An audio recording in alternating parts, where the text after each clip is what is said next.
اس سے پہلے مختلف سورہ بقرہ کی آیات کا خلاصہ اور ان کی تفسیر پیش کی گئی۔ ابھی اپنے سامنے جو آیت کریمہ ہے وہ آیت کریمہ 125ویں آیت کریمہ ہے سورہ بقرہ کی، جس میں اللہ تبارک و تعالیٰ نے خانہ کعبہ اور حرم مکہ کی شان کو بیان فرمایا ہے کہ اللہ تبارک و تعالیٰ نے خانہ کعبہ کو ساری دنیا کا مرجع اور مرکز بنا دیا ہے، مرجع جہاں بار بار آدمی آئے جائے۔ کھانا بھی آدمی اگر بار بار کھاتا ہے تو دل اکتاہٹ محسوس کرنے لگتا ہے، لیکن خدا کا وہ در ہے کہ بندہ ایک بار جاتا ہے دوبارہ جانے کی پھر تمنا کرتا ہے، تمنا ہی نہیں بلکہ دعائیں کرتا ہے۔ تو اللہ تعالیٰ نے ایسا مرکز، ایسا مرجع بنا دیا۔ اب خانہ کعبہ کو اللہ تعالیٰ نے مرجع بنایا اور قبلہ بنایا، اس میں بھی ایک حکمت ہے۔ دیکھیں حضور صلی اللہ علیہ وسلم کے لیے جو بندہ ایک کرتا ہے، آسان لفظوں میں کہیں دین کے لیے، مصطفیٰ کے لیے، اللہ تبارک و تعالیٰ کے لیے جو بندہ ایک بار کچھ کرتا ہے تو اللہ تعالیٰ اس کو بار بار بدلہ عطا فرماتا ہے، بار بار صلہ عطا فرماتا ہے۔ اس کی بہترین مثال حضور صلی اللہ علیہ وسلم کی پیدائش کے موقع پر خانہ کعبہ کا حضور کے گھر کی طرف جھکنا ہے کہ ایک بار خالی جھکا۔ الخصائص الکبریٰ کی روایت ہے، حضور کے دادا عبد المطلب طواف کعبہ سے فارغ ہوئے، بیٹھ گئے تو کیا دیکھتے ہیں کہ خانہ کعبہ جھک گیا ہے۔ غور کیا کس طرح؟ تو کہا یہ تو میرے گھر کی طرف جھکا ہوا ہے، اور تھوڑی دیر کے بعد سیدھا ہو گیا۔ ایک بار جھکا، اللہ نے اس کو یہ بدلہ دے دیا کہ ہر مسلمان اب جب بھی عبادت کرے گا اس کی طرف بار بار جھکا ہوا نظر آئے گا، اگر کہ وہ جھکنا اللہ کے لیے لیکن اس کا مقام اللہ نے یہ دے دیا ہے۔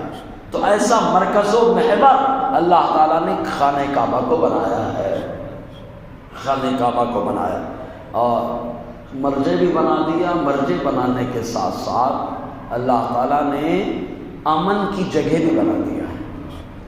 خانہ کعبہ حرم بنایا اللہ تعالیٰ نے، دعائے خلیل نہیں، اللہ تعالیٰ نے کچھ حد رکھی، اس حد تک حضرت ابراہیم کا ہاتھ اٹھا، اللہ تعالیٰ نے اس کو حرم بنا دیا ہے۔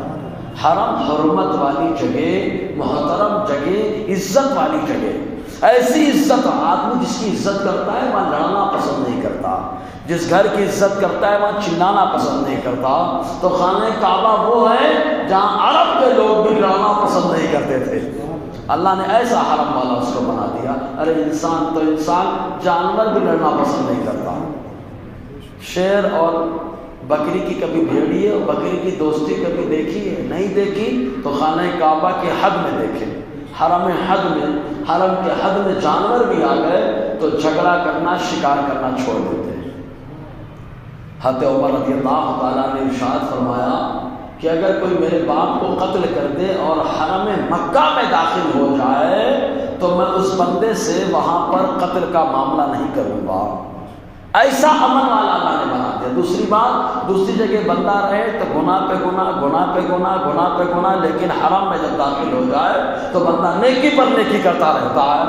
ایسا امن والا اللہ نے بنا۔ دعائے خلیل کی برکت ہے کہ مکہ حرم بن گیا، دعائے حبیب کی برکت ہے کہ مدینہ حرم بن گیا، ہے نا؟ دعائے خلیل ہوئی تو مکہ حرم والا بنا۔ دعائے حبیب مصطفیٰ جان احمد دعا یوں کرتے ہیں، اے اللہ تو نے اپنے خلیل ابراہیم کی دعا سے مکہ کو حرم والا بنا دیا، آج تیرا حبیب دعا کرتا ہے مولا اس پہاڑ سے لے کے اس پہاڑ تک مدینے کو بھی حرم والا بنا دیا۔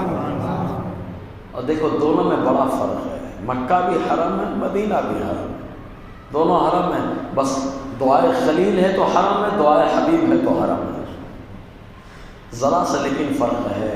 خانہ کعبہ حرم مکہ میں کوئی جائے ایک نیکی کرے اللہ 1,00,000 عطا فرمائے، صحیح ہے نا؟ لیکن فائدہ تو ہے، فائدے کے ساتھ ساتھ ٹینشن بھی ہے۔ کہا کیا ٹینشن ہے؟ کہا ایک گناہ کیا تو بھی 1,00,000، ایک گناہ کیا تو بھی 1,00,000۔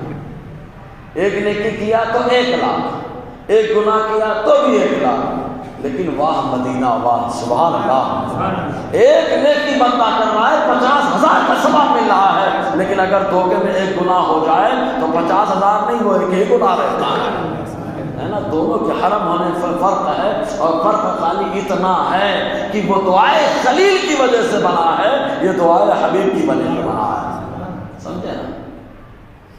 پھر مزید یہ کہ حرم تو دونوں ہیں، اور قیامت کی نشانیوں میں سے ہے کہ اسلام آخر وقت حجاز میں آ جائے گا۔ حجاز میں یعنی مکہ اور مدینے میں آ جائے گا، حجاز مقدس میں آ جائے گا۔ ایک روایت میں آیا کہ مدینے میں آ جائے گا خالی۔ اب غور کرنا، پہلے کہاں آیا؟ حجاز مقدس، مکہ مدینہ دونوں۔ پھر اس کے بعد حضور نے فرمایا خالی مدینہ، لیکن دجال نہیں آئے گا دونوں جگہ، دجال دونوں جگہ نہیں آئے، آنا بھی چاہے گا تو رشتے منہ موڑ دیں گے، چل ادھر کہاں جا رہا، سمجھنا، اپنی طاقت دکھا کر پوری دنیا میں شرارت کر رہا ہوگا، لیکن واہ دعائے خلیل، واہ دعائے حبیب۔ خلیل دعا کرے تو دجال نہ آئے، حبیب دعا کرے تو بھی دجال نہ آئے۔ اللہ تعالیٰ فرشتوں کے سیفٹی کے لیے کھڑا کر دیتا ہے کہ منہ موڑ دیا جائے، موڑ دیا جائے، ادھر کدھر جا رہا ہے، جانے کے چانسز نہیں۔ لیکن اب غور کرنا، دونوں حرم ہیں، اور آخر میں اسلام دونوں حرم میں بھی آئے گا، اس کے بعد خالی مدینے میں رہ جائے گا۔ فرق کیوں؟ کہ بلا شبہ وہ بھی حرم ہے، وہ حرم قبلہ عبادت ہے، یہ حرم قبلہ محبت ہے، دونوں میں بڑا فرق ہے۔ تو اللہ تعالیٰ نے خانہ کعبہ کو حرم بنایا، امن والی جگہ بنا دی ہے۔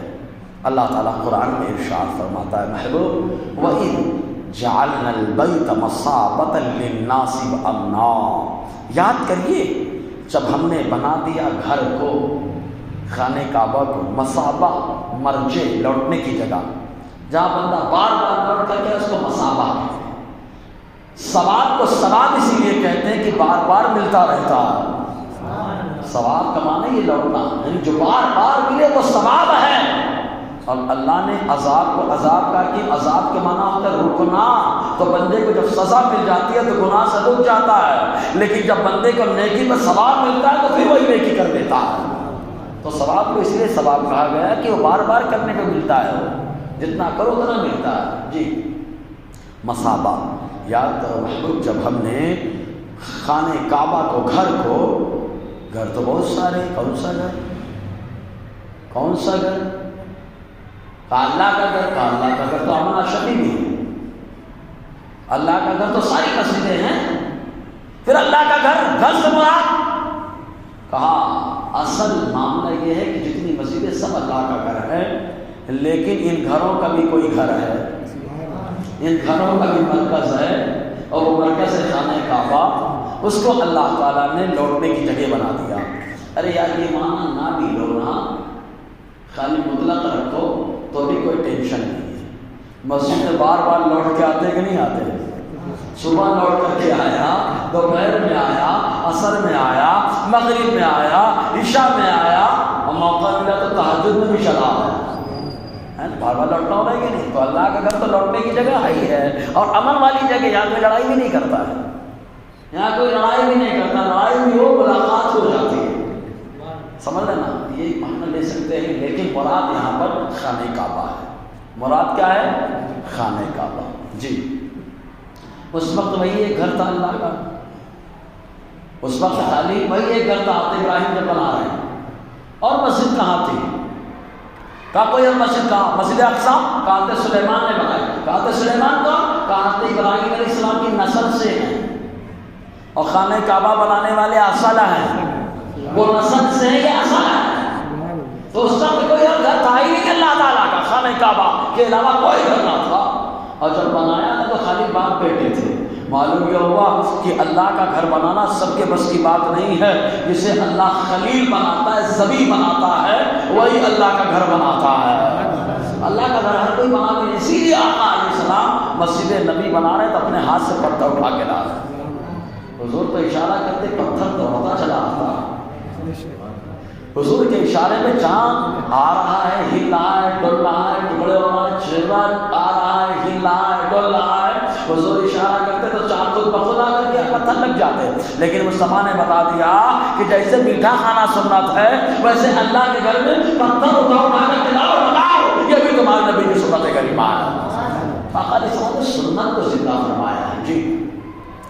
اور یاد کرو جب ہم نے بنا دیا گھر کو مثابہ لوٹنے کی جگہ للناس لوگوں کے لیے، وہ امنا اور امن والی جگہ، امن والی جگہ، کوئی جھگڑا فساد نہیں، سب سکون سکون سکون ایک دم سکون۔ لیکن اگر مصطفیٰ کی عظمت پر حملہ ہو تو اللہ تعالیٰ وہاں بھی لڑنے کی اجازت دیتا ہے۔ بہت سی لوگ بولے یار خانہ کعبہ کو اللہ نے حرم بنایا، امن والی جگہ بنا دی ہے، لیکن مکہ کے باشندوں نے جب شرارت کر دی ہے تو اللہ تعالیٰ نے حکم دیا محبوب آ جاؤ مدینے سے حملہ کرو مکے کے اوپر اور مکے کے باشندوں کو مجبور کر دو، یا تو وہ میدان میں آ کے مقابلہ کرے یا کلمہ پڑھ کے وہ شباب اسلام کرے۔ وَاقْتُلُوهُمْ حَيْثُ ثَقِفْتُمُوهُمْ، جہاں پاؤ کو مارا۔ قرآن کہتا ہے، یہی وجہ ہے عبداللہ ابن خطل جس کی دو باندیاں حضور کی شان میں گستاخیاں کیا کرتی تھی، جب مکہ فتح ہو گیا پٹائی لگ رہی تھی کفار کی، کوئی دھویا جا رہا ہے، کسی کا کفر دھویا جا رہا ہے، کسی کی ذات دھوئی جا رہی ہے، کسی کی صفت کفر دھوئی جا رہی ہے۔ سوال نہ تو عبداللہ ابن خطل نے کہا یا نہیں بچوں گا، لاؤ کعبے کی چادر ہے اسی میں چھپ جاتا ہوں۔ تو کعبے کی چادر سب کو فائدہ نہیں پہنچاتی، جو ایمان والا ہے اس کو ایمان کی لذت عطا فرما دیتی ہے، ایمان کی لذت دیتی ہے۔ کعبے کی چادر کا معاملہ ایسا، حالانکہ کعبے کو سردی نہیں لگتی ہے لیکن پھر بھی مصطفیٰ نے چادر چڑھوایا ہے، چادر چڑھوایا، سردی نہیں لگتی ہے پھر بھی چادر چڑھوایا اس کی عظمت بتانے کے لیے، جیسے قرآن کو سردی نہیں لگتی ہے غلاف چڑھوایا اس کی عظمت بتانے کے لیے۔ سمجھے کہ نہیں آپ جی؟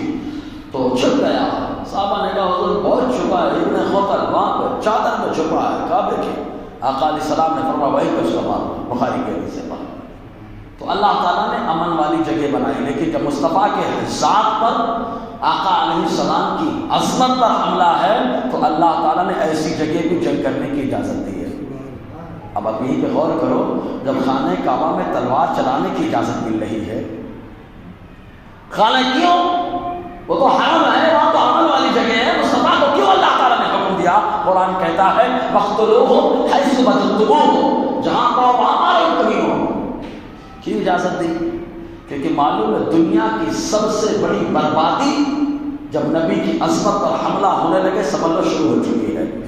اگر دنیا کو بربادی سے بچانا ہے تو ان گستاخات کو ٹھکانہ لگانا پڑے گا، اور ٹھکانے لگانے کے لیے چاہے جہاں ملے ٹھکانے لگا دو، تبھی اللہ تعالیٰ تمہیں خوشحالی عطا فرمائے گا۔ ایک مثال دے رہا ہوں، مثال موج کے بال کی ایک حد ہے، حد سے آگے بال بڑھ جائے تو کاٹنا خوبصورتی ہے کہ بدصورتی ہے؟ بولیے نا۔ اگر بولے ارے بابا مورے بال میں کاٹوں ہوں، مورے بال میں کاٹوں ہوں، تو آپ کیا بولیں گے؟ پاگل ہے یار، موج کے بال جب حد میں رہے تو نہیں کاٹے گئے، حد سے بڑھ گئے تو کاٹ دیے گئے۔ تو کہا ایسے ہی انسان جب تک شریعت کے حد میں رہے گا تب تک سلامت ہے، حد سے بڑا مارا گیا۔ سمجھ آئے گی نہیں؟ ناخن وہی مثال ہے، سمجھ میں آیا نا؟ جو چیز حد میں رہتی ہے وہ سیف رہتی ہے، اور جو حد سے آگے بڑھتی ہے وہ خطرے میں جاتی ہے۔ تو اللہ تعالیٰ نے خانہ کعبہ کو مرجع بنا دیا لوگوں کے لیے، وہ امنا اور امن والی جگہ۔ اس کے بعد اللہ تعالیٰ ایک شان اور بیان فرماتا ہے، محبوب یہیں پر تو ایک جگہ ہے جہاں پہ آپ کے جد اعلیٰ ابو الانبیاء ابراہیم علیہ السلام اس پہ کھڑے ہوئے خانہ کعبہ کو بنانے کے لیے۔ اپنے آج جو مستری ہوتے ہیں سب بولنا پالک کیا چیز ہے؟ کہا پالک سبزی بھاجی والا پالک نہیں، گھر بنانے میں جو پلک کا استعمال ہوتا ہے وہ پالک۔ کہا اس میں کیا بڑھانا پڑتا؟ کہاں دیوار پڑتی ہے تو بار بار بڑھانا پڑتا ہے۔ کہا کیوں؟ کہا وہ چڑھتا ہی نہیں ہے، دیوار تو ہم بڑھا رہے ہیں۔ کہا واہ، تمہارا ہاتھ لگے تو پالک بھی نہیں بڑھتا، لیکن ابراہیم کا قدم لگ جائے تو خانہ کعبہ بنانے کے لیے جس پتھر پہ قدم رکھتے ہیں وہ پتھر بڑھتا چلا جاتا ہے۔ یہیں سے معلوم ہوتا ہے نبی اور غیر نبی میں کتنا فرق ہے، سمجھے کہ نہیں؟ پوری زندگی امتی عبادت کرتا ہے لیکن نبی کی برابری بھی نہیں کر سکتا، اور نبی خالی ایک عمارت تعمیر کر دے، قدم رکھ دے، پتھر بڑھنے لگتا ہے، سمجھے کہ نہیں آپ جی؟ تو جو مقام ہے جہاں پتھر جس پر قدم رکھا حضرت ابراہیم نے، جب قدم رکھا تو حضرت عمر رضی اللہ تعالیٰ عنہ ایک بار آئے، بخاری شریف کی حدیث پاک، آ کر عرض کیا اللہ کے نبی صلی اللہ علیہ وسلم میرا مشورہ یہ ہے کہ یہ مقام ابراہیم جو ہے یہاں جائے نماز کو بنا لیا جائے، یہاں نماز پڑھی جائے۔ حضور صلی اللہ علیہ وسلم کو جیسے ہی مشورہ دیا عمر نے، فوراً جبرائیل آ گئے، کہ محبوب اللہ تعالیٰ نے عمر کے مشورے کو قبول کر لیا۔ کہا کیسے قبول کر لیا؟ کہا عمر کہہ رہے مصلی بنا دیجئے، جائے نماز بنا دیجئے۔ تو سنیے رب فرماتا ہے وَاتَّخِذُوا مِن مَقَامِ إِبْرَاهِيمَ مُصَلًّى، جو مقام ابراہیم ہے محبوب اپنی امت کو بتا دو کہ اس کو نماز پڑھنے کی جگہ بنا دو۔ اسی لیے طواف کرنے کے بعد مقام ابراہیم میں 2 رکعت پڑھی جا رہی ہے، 2 رکعت پڑھی جا رہی، 2 رکعت۔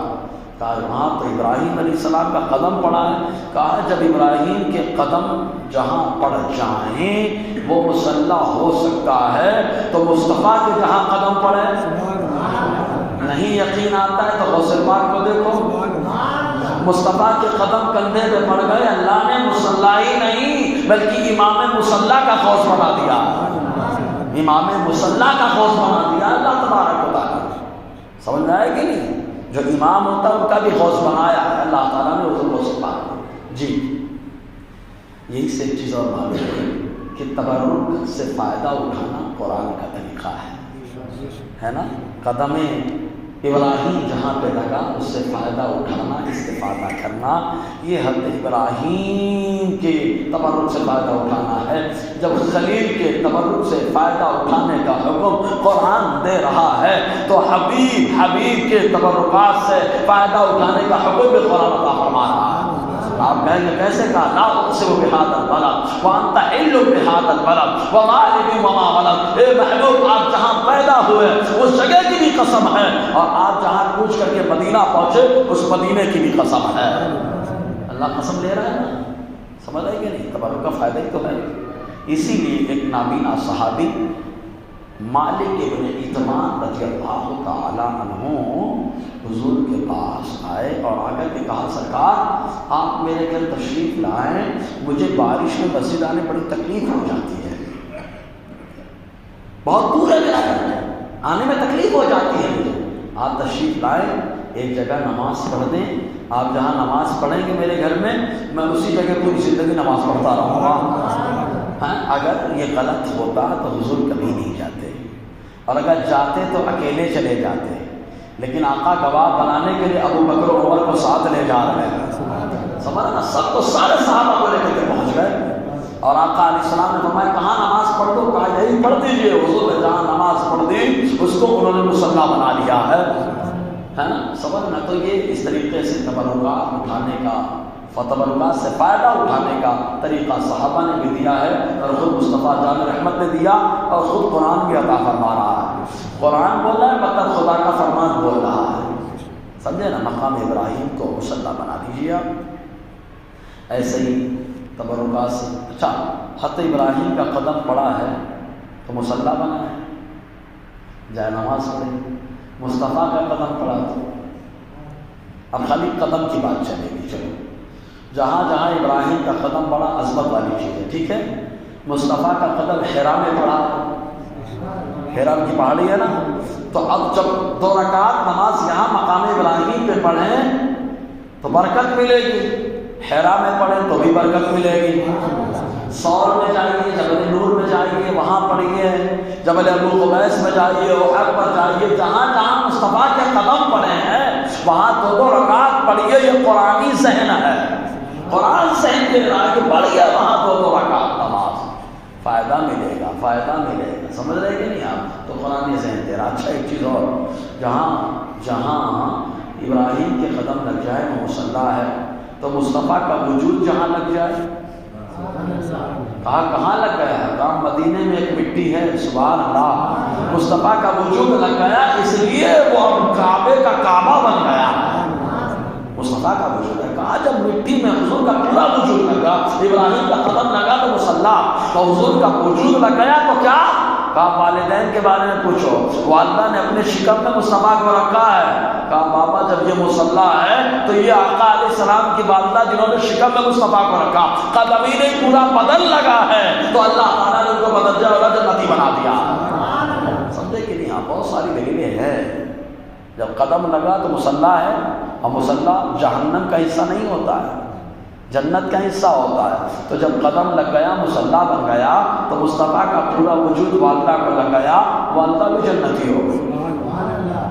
اچھا، والدہ کے پاس شکم میں آنے سے پہلے ابا کی پیشانی میں بھی ہے نا، تو کہا ابا بھی تو جنتی ہے۔ جب قدم لگے تو مصلی ہے، جنت کا حصہ ہے۔ اچھا، مسجد جنت کی کیاریاں ہیں کہ نہیں ہیں؟ کیوں ہیں؟ کہ نماز پڑھنے کی جگہ ہے، جنت کی کیاریاں ہیں۔ کہ مقام ابراہیم کا وہ بھی جنت کی کیاری ہے۔ کیوں کہا؟ اللہ تعالیٰ نے مصلی بنانے کا حکم دیا۔ کیوں حکم دیا؟ قدم ابراہیم کی برکت سے۔ تو جہاں وجود مصطفیٰ رہا، سمجھ آئے کہ نہیں آپ؟ پیشانی عبداللہ میں آقا علیہ السلام کا نور رہا، بدرجہ اولا ایمان کا۔ سمجھ رہے نا جی؟ تو اللہ تعالیٰ نے مقام ابراہیم بنا دیا۔ اے محبوب، آپ اپنی امت کو حکم دے دیں مقام ابراہیم کو مصلی بنا لیں۔ اب مصلی کو صاف رکھنا چاہیے۔ اب اپنے آپ تو یہ معاملہ ہے، صاف کر دو، صاف کر دو۔ ایک بات یاد رکھیں، مسجد کی صفائی جو کرے گا اس کا اپنا فائدہ ہے، اس کا اپنا فائدہ ہے۔ ایک حدیث پاک میں حضور نے فرمایا، جو مسجد سے ایک تنکا نکال کے باہر ڈالے گا، اللہ تعالیٰ اس کے لیے جنت میں گھر بنا دے گا۔ ہاں، اسی لیے امام بخاری کی بارگاہ میں درس دے رہے تھے حدیث کا، ایک شخص نے تنکا وہیں پہ ڈال دیا، آپ نے چپکے سے اس کو آستین میں دبایا، کسی نے دیکھا بھی نہیں، اور جس نے دیکھا اس نے بیان کر دیا مرقات المفاتیح کے اندر، اور وہ تنکے کو بڑے اچھے انداز سے باہر لا جا کے ڈال دیا، باہر لے جا کر کے ڈال دیا۔ امام بخاری کا ڈالتے ہیں، ہم تو دکھاوے کے لیے اور وہ کیا جاتے ہیں، سمجھ رہے کہ نہیں؟ تو مسجد کی صفائی، اور مسجد کی صفائی کرنا کوئی معمولی کام نہیں، بڑا کام ہے۔ انشاءاللہ اسی پر آگے گفتگو رہے گی۔ اللہ تعالی ہم سب کو فیضان قرآن، برکات قرآن سے مالا مال فرمائے۔